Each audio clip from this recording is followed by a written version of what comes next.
नमस्कार सबको। आज के जो वीडियो है मैं उसमें ये डिस्कस करूंगी कि जब कोई एक्सपोर्टर उसके प्रोडक्ट के प्राइसिंग करते हैं और वो इम्पोर्टर के सामने वो प्राइस को कोट करते हैं, उस टाइम पे इनको टर्म कैसे रोल प्ले करते हैं।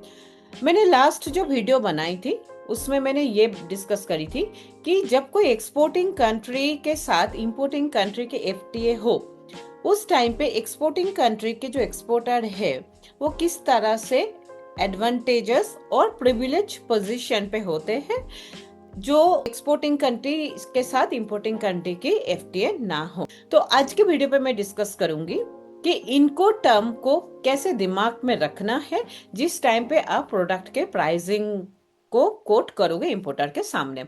तो मैंने इसको इजीली डिस्कस करने के लिए 3 इनको टर्म का हेल्प लिया हूँ।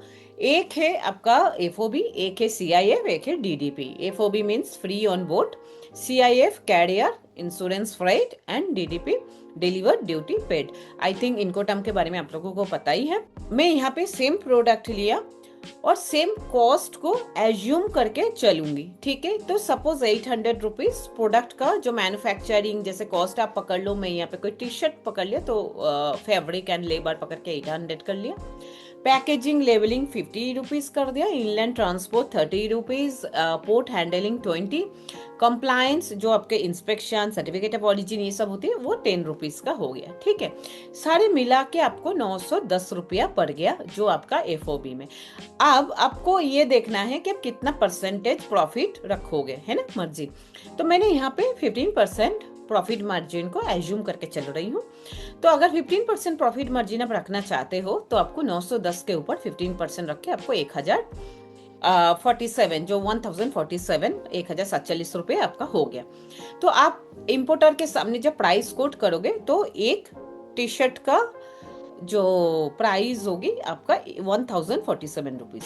अब सेम टी शर्ट के प्राइस बदल जाएगा जब आप उसको सीआईएफ में दोगे बार डीडीपी में दोगे। अगर इंपोर्टर आपको कह रहे हैं कि हम लोग इसको सीआईएफ में लेना चाहते हैं बा डीडीपी में लेना चाहते हैं, तो आपको थोड़ा टाइम लेना चाहिए और आपको फिर से रिकैलकुलेट करना चाहिए कि आपको कैसे खर्चा होगा। तो इसमें आपको कौन से खर्चे ऐड हो जाएगी, यहाँ पे आपका बाकी जो खर्चा है वो तो ठीक है, एफओबी जैसा ही है।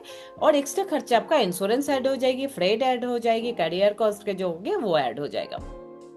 और यहाँ पे जैसे मैंने उसको हाइपोथेटिकली कुछ कॉस्ट लगाया और उसमें देखो आप आ गया 972।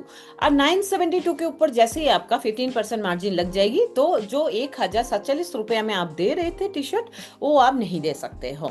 तो आपको कितने में देना पड़ेगा, 1118 रुपया में देना पड़ेगा। मतलब आप जब इंपोर्टर के बोलोगे तब बोलोगे ठीक है भाई मैं सीआईएफ में आपको दे सकता हूँ, लेकिन आप मैं पहले जैसे 1047 रुपये में दे पा रहा हूँ अब मैं नहीं दे पा रहा हूँ, मैं आप 1118 रुपये में दे पाऊंगा।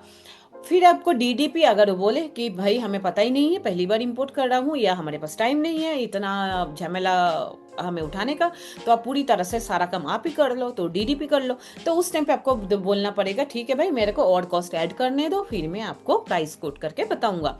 तो उस टाइम पे आपका आ जाएगा। आप देखो मैं यहाँ पे ऐड करा पूरा सेम चीज, सेम टी शर्ट हो गया बट इसमें 10 रुपीज मैंने क्लियरेंस और जो कस्टम ड्यूटी क्लियरेंस ये सारा जो लास्ट माइल तक आपको पहुंचाना है उसका प्राइसिंग मैंने पकड़, उसका कॉस्ट मैंने पकड़ लिया 10 रुपीज। तो इसमें आ गया आपका 982 रुपीज। तो इस टाइम पे आपका जो एक टी शर्ट का प्राइस जो आप एफओमी में 1047 रुपए में दे रहे थे अब आप नहीं दे सकते हो, अब आपको 1129 रुपये 32 रुपए में आपको देना पड़ेगा। तो ऐसे ही आप देख सकते हो कि अगर इंपोर्टर आपको इनको टर्म चेंज कर दे तो उस टाइम पे आपको ध्यान से उसको उसी टाइम पे एकदम खुश होकर हाँ नहीं करना, आपको थोड़ा सा रुकना है, आपको रिकैलकुलेट करना है, फिर आपको मीटिंग पे फिर से जाना चाहिए कि सो दैट आपका जो प्रॉफिट मार्जिन है वो एकदम आउट ऑफ एक्साइटेशन में थिन ना हो जाए, आपका प्रॉफिट मार्जिन एकदम बराबर रहे और आपका कॉस्ट भी प्रॉपर तरीके से कवर अप हो। तो आज यहाँ तक है। नेक्स्ट में मैं और ले आऊंगी कि किस तरह से आपका एक्सपोर्ट प्राइसिंग में और क्या क्या फैक्टर आपका दिमाग में रखना चाहिए।